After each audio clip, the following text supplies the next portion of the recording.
It is great to be here in Pennsylvania.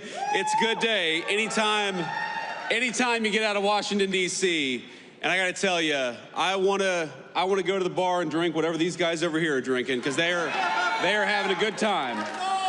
They're having a good time. I want to thank a few people before I get started here. First of all, I'm so honored to be joined by our wonderful Second Lady, Usha Vance, my lovely wife, Usha.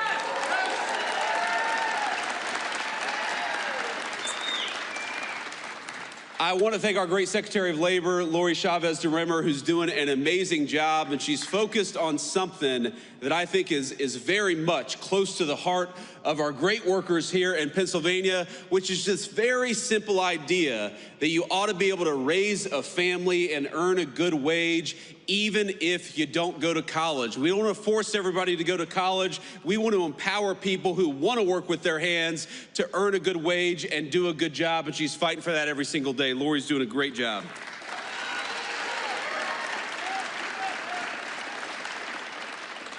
We have got our great Congressman, Ryan McKenzie. Ryan, please stand up and say hello to everybody. Ryan is doing a good job in Washington.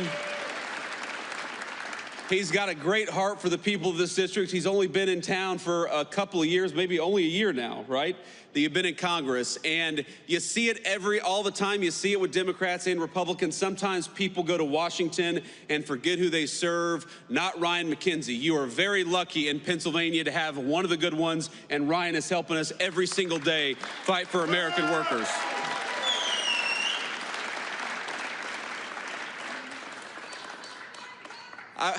I believe, young man, shouldn't you be in school? We got a great young patriot over here. You ought to come up and take a photo afterwards. But I also want to give a shout out to Treasurer Stacey Garrity. Stacey, thanks for everything that you do, and thanks for being here today. Where is she? There we go. And of course, finally, to all the employees and the management, the good people of Uline for making it possible to be here. This is a massive facility, and I think that it speaks to what's going on in the United States of America under the past 10 months of Donald J. Trump's presidential leadership.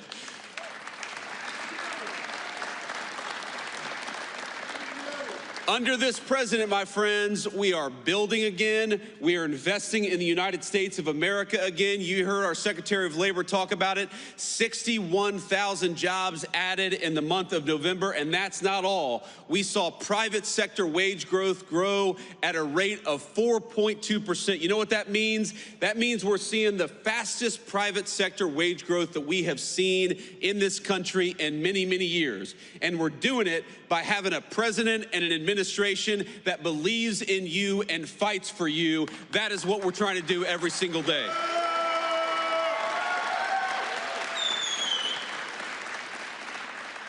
Now, I will say, as excited as I was to be here this morning, I remember when I got off the airplane, and it is cold.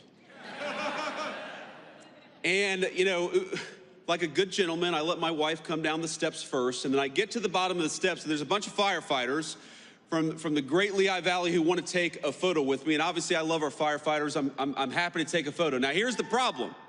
To the right of me is all these media cameras, probably broadcasting my every moment on national television. Some of the fake news gathered with us here today. And to the left of me, is these great firefighters, and there before me is a sheet of black ice. And I think to myself, if I walk over to those guys and take this photo, I am gonna bust my you-know-what. I'm not gonna say it because we have this very bright young man here. I don't want to teach you any bad words. I don't want your mom and dad to be mad at me. So I do what any self-respecting man would do in a situation like that. I send my wife to go and take a photo with the firefighters. No, I didn't. I actually didn't. I did it the right way, but I did do sort of the Biden slow shuffle to get over there. I did not want these national cameras to catch me doing anything, you know, because if I wiped out on that runway, you all know that would be national news for the next week. Now, Joe Biden could fall walking up the steps in broad daylight in 80-degree weather. Nobody would mind it, but if me or the president do anything like that, it's going to be plastered all over the news. But now we're here. We've made it. We have not wiped out, and we're here to talk about America's economic comeback. And ladies and gentlemen, we needed an economic comeback in the United States of America. We needed it.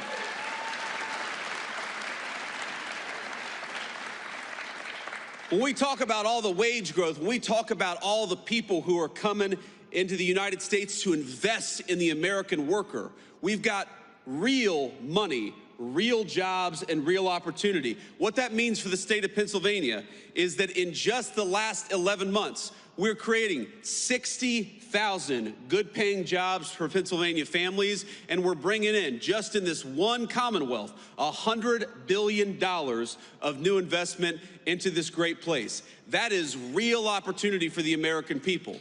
That is real wage growth for the American people.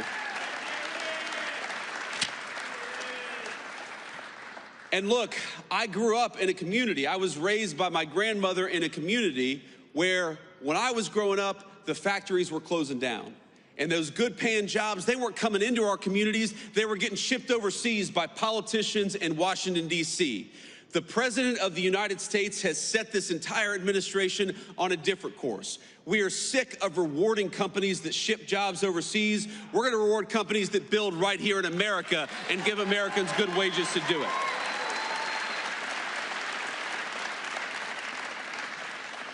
And you already see it, my friends, you already see it in some of the numbers that we're seeing. When I talk about what we are most proud of, I probably start with what we've been able to do at the southern border, and we'll talk about that in a second. But right after that is, if you go to the Biden administration, the average American family lost $3,000 of take-home pay through the terrible inflation of the Biden administration. In just 10 months of the Trump administration, the average American family has gained about $1,000 of take-home pay. Now that difference could not be starker. When Joe Biden was president for 4 years, he took $3,000 out of your pocket. And in just 10 months of the president's leadership, we have put $1,000 back in your pocket. That's what that means. And that's just the beginning, my friends. That is just the beginning. Because if you look at what we are doing every single day, you are going to have, and if this doesn't turn out to be true, I'll come back here and you can all tell me I'm wrong, but I'm telling you it's going to be true. You are going to have middle-class Americans, middle-class Pennsylvanians, some of the best tax season in 2026 that you've ever had. Because if you look at no taxes on overtime, no taxes on tips, when we talk about no taxes on your auto loans if you buy an American-made car, now those are political words. I'm sure you've heard them on TV, but starting with tax season in just a couple of weeks, you're going to see that in your tax refund. That's what that means. More money in your pocket because you've got a president and a Congress that are fighting for you for a change, and that's exactly what it should be.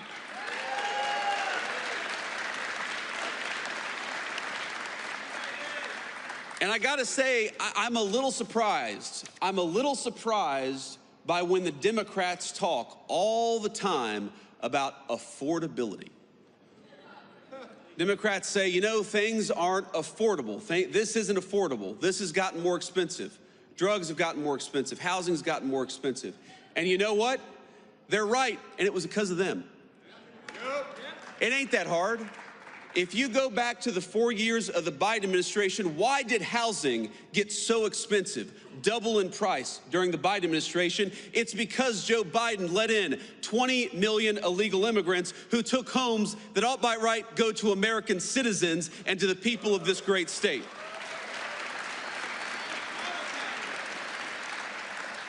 When we talk about why did health care get so unaffordable during the Biden administration, it's because Joe Biden allowed prescription drug companies to take advantage of this country. You know, Europeans were paying way less for prescription drugs than our American citizens. It took Donald J. Trump to haul those pharmaceutical executives into the Oval Office and say, no more. Europe's going to pay more for drugs, and America's going to pay less for drugs because we got to fight for the American people for a change.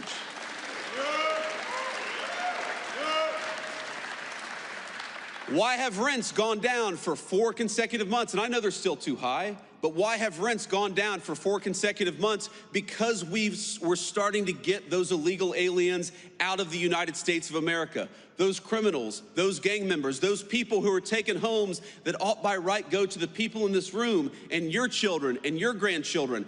It's simple economics. If you have fewer people, fewer illegal aliens trying to buy homes, that means American citizens are going to finally be able to afford a home again.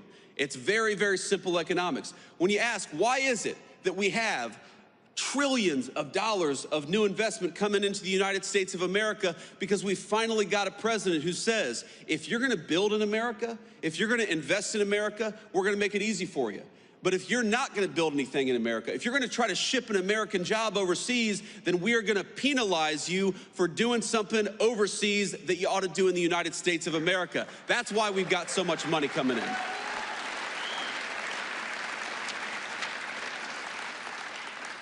So if you look at every single affordability crisis that we talk about in the United States of America today, it's because we inherited a nightmare of an economy from Joe Biden.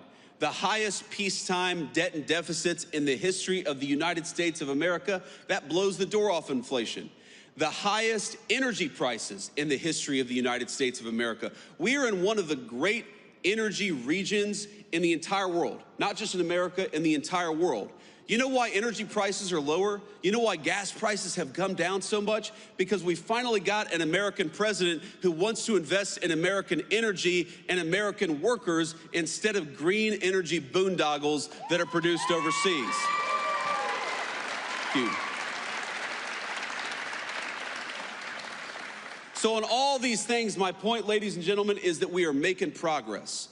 And I never forget where I come from. I never forget who I serve. And I know that there is so much more progress to be made. I remember my grandmother in times like this of the holidays. Of course, I think a lot of us remember the loved ones that we've lost. I remember my dear Mamaw, that's what I called her. And I was in a particularly hard math class in high school. And she said, what do you need to do well in this class? My grades weren't so good. And she went out, even though she could not afford even the essentials in life, she went out and got me a calculator, a very expensive calculator, so that I could do well in this math class.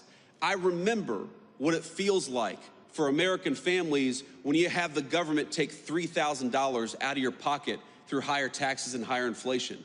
I know what it's like for a woman who's trying to support a grandson but can't afford her prescription drugs because pharmaceutical companies are taking advantage of the United States of America. I remember what it's like when you have to choose between putting food on the table or getting the prescription that you need to stay healthy. And that is not a life that Donald Trump or I want for the citizens in the greatest country in the world. We want you.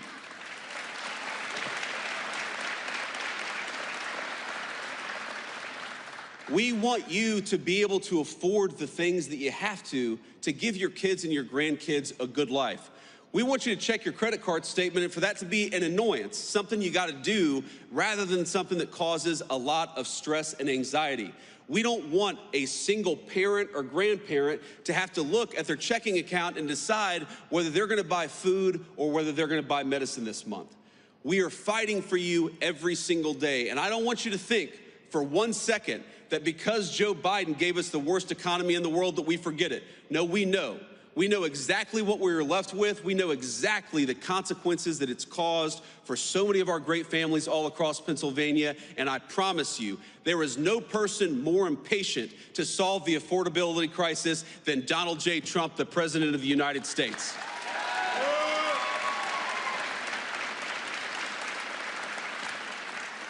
You know, I hear these guys, I hear these Democrats talk about this as if you were going to fix these problems in a single day. It reminds me of probably the third day in the Oval Office where eggs had gotten so expensive under the Biden administration. And you look, I'm the Vice President of the United States. I'm a very blessed man. But we have 3 little kids who eat a lot of eggs. And so I know the price of a dozen eggs. So the price of eggs got really high during the Biden administration. It was the third day in the White House, and some reporter said, what are you doing about the price of eggs? Haven't you seen they're so expensive? And the president's like, lady, we've been here for 3 days. It takes a little bit of time to fix something that was so fundamentally broken. And so when I hear the Democrats talk about the affordability crisis that they created, it's a little bit like Charles Manson criticizing violent crime. Look in the mirror, my friend. You are the cause of the problem, and Donald J. Trump's administration is the solution to the problem that you created.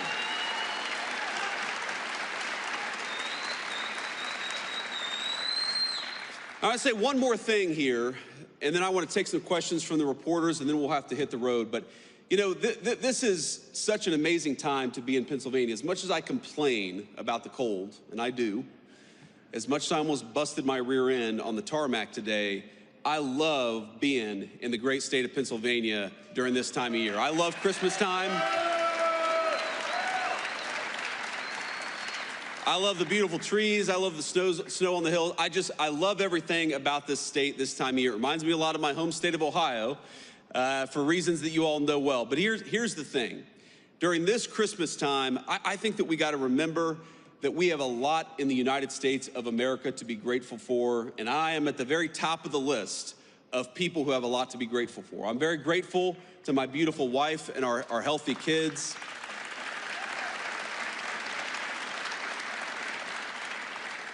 I'm very grateful to have this job, for the trust that all of you have put in me. I'm very grateful that we have a president of the United States who would literally take a bullet for this country, and in fact actually did.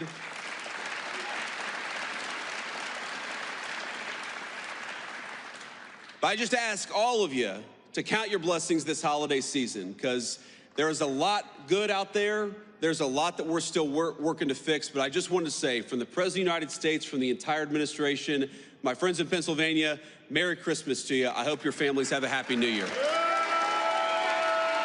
Thank you.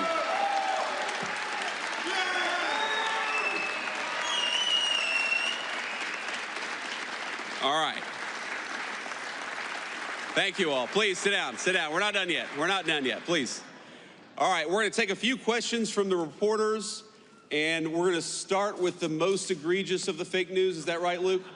No. We're going to start with the local reporters who have some integrity. So let's start with our local cameraman, and then we'll move on to the fake news if we have some time. Sir or ma'am? Hi, I'm Jackson White from WITF in Harrisburg. Hey, Jackson. How you doing? I'm good. So many Americans are still reporting that they're experiencing high costs of groceries and other living expenses. How does the administration plan to lower those costs, and how long might that take for them to experience those lower costs? Well, Jackson, as I said earlier, I think the best way to understand this is if the American people had $3,000 taken out of their pocket, it's going to take a little bit of time before they really feel like that money's been put back in their pocket. That just takes a lot of time. It's a lot of work.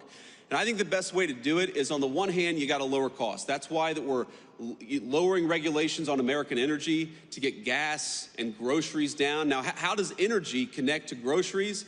Because if the truck that takes the groceries to the grocery store is paying out the wazoo for diesel fuel, then that means every American's going to be paying more at the grocery.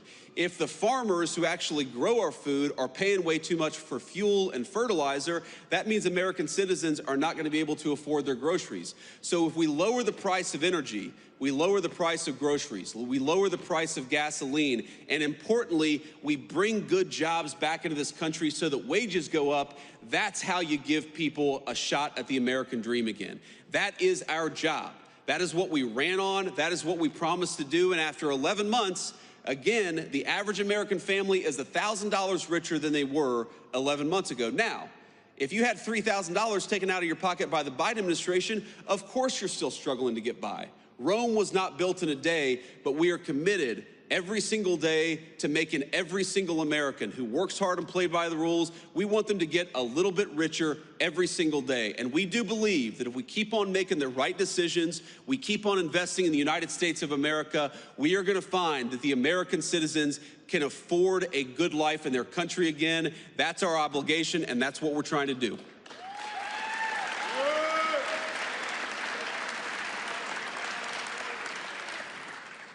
Good morning, Mr. Vice President. My name is Thomas Shortell. I'm a reporter with Lehigh Valley Public Media.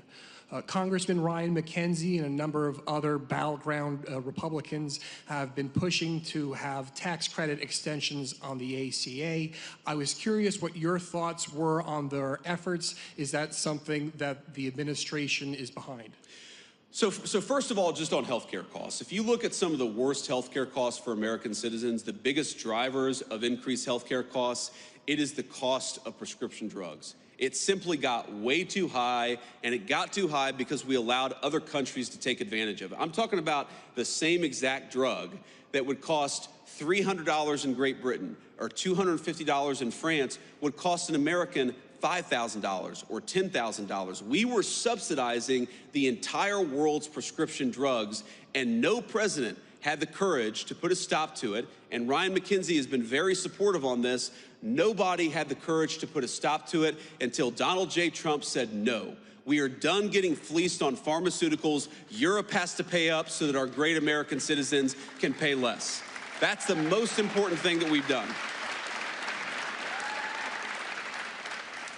Now, you are right that the health insurance market, the health insurance system is totally broken. It's been broken for 15 years, and we're working with Congress, both Democrats and Republicans, to come up with a solution.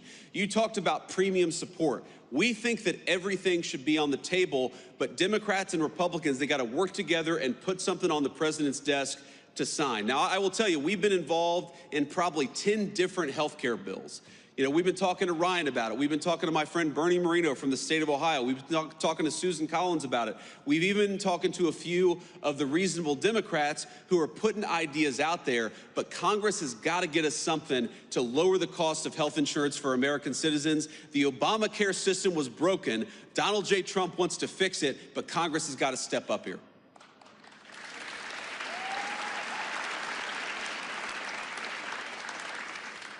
Mr. Vice President, thanks for taking my question. I'm Hannah Brandt from News Nation. As I'm sure you know, recent polling shows most Americans don't approve of how the Trump administration is handling the economy. I hear what you're saying, that it's going to take time to fix things, but the political reality is that the midterms are next year. Are you worried that affordability is a political liability for your administration and for Republicans? Look, I'm not worried about the politics because I believe fundamentally in the wisdom of the American people. When we go out there and we tell our story that gasoline and energy got way too high under Joe Biden's administration, but we've lowered the cost of energy, the American people will understand that. The American people know that. When we go out there and talk about the fact that the affordability crisis that happened under Joe Biden's administration made a lot of Americans poor and working every single day to put money back in their pocket, I think the American people will understand and agree with that. Of course, they're going to be the ones who make the final decision. But I feel very confident that if we keep wages high, we keep energy prices low, we keep on chipping away at the affordability crisis created by Joe Biden's administration, yes, I believe the American people are going to reward us because the American people are smart. They know Rome wasn't built in a day. They know what Joe Biden broke is not going to get fixed in a week. We got to stay with it. We got to keep on working on bringing good jobs and money back into the United States of America. And that it already has paid major dividends for the American people. It's going to pay a lot more in the year to come. Thank you.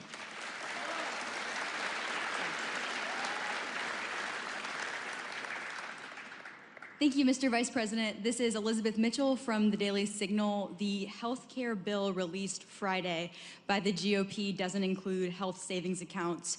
Are you comfortable with that? And would you like to see the GOP use the special reconciliation process to address health care costs and other affordability concerns? Well, one of the things the president has said is we have the weirdest health insurance system in the world, where we tax money from all these great Americans out here, and then we give boatloads of money to the insurance companies. Why don't we give that money to the American people and let them buy insurance that works for them and their families? I mean, if you look at insurance company profits, they have been skyrocketing ever since Obamacare was passed. The insurance companies have done very well under Obamacare. You know who hasn't done well under the Obamacare system of giving boatloads of money to the American people? All of you. That's what's broken about this system. It's good for insurance companies and bad for Americans. We are trying to get to a healthcare policy that's good for Americans. We don't care. If the insurance companies do well, great. If they do poorly, that's their problem. We are here to fight for the American worker and make health insurance affordable for them. So we're going to keep on working at it. You mentioned one piece of legislation. I've probably read a dozen different pieces of legislation that are floating out there. Again, it's going to come to the point where Republicans and Democrats have to figure out what can be passed together. Of course, the president is going to drive a lot of that process. We're still reviewing some of these legislative texts as they come up. We believe that we can solve this problem, but again, the nature of our system, we're going to work with Congress to make sure we get something that's good for the American people through the Congress. Thank you.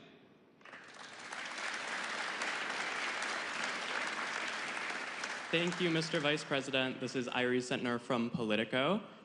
President Trump last week gave his economy a grade of A++++. What grade would you give the economy today? A++++.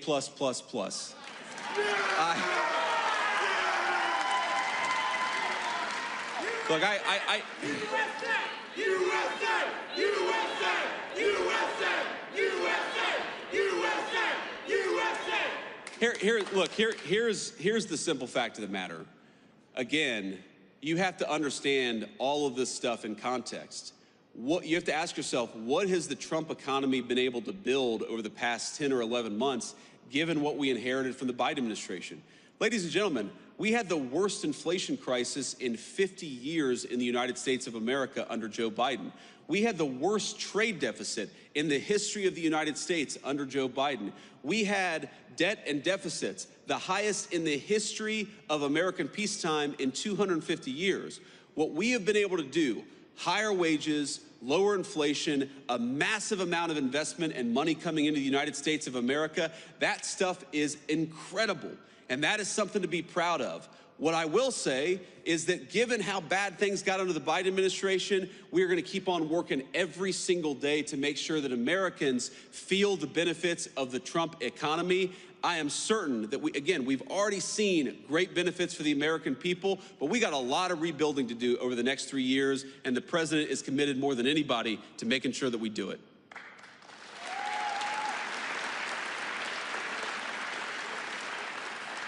Hi there, Vice President JD Vance. This is Rob Manch with 69 News, WFMZ. The jobs report you mentioned this morning, you said 60,000 jobs were added in November. However, it also said 100,000 jobs were lost in October, and the unemployment rate currently stands at 4.6%, which is the highest since the pandemic. So my question is, how do you inspire companies to hire people if people don't have jobs? Income tax cuts aren't going to help them. Well, first of all, the idea that income tax cuts don't help is ridiculous. If more people have more money to spend in their pocket, that's good for businesses, it's good for families, it's good for everybody. It's one of the ways why we do this. When you talk about 100,000 jobs, you're talking about government sector jobs, and that is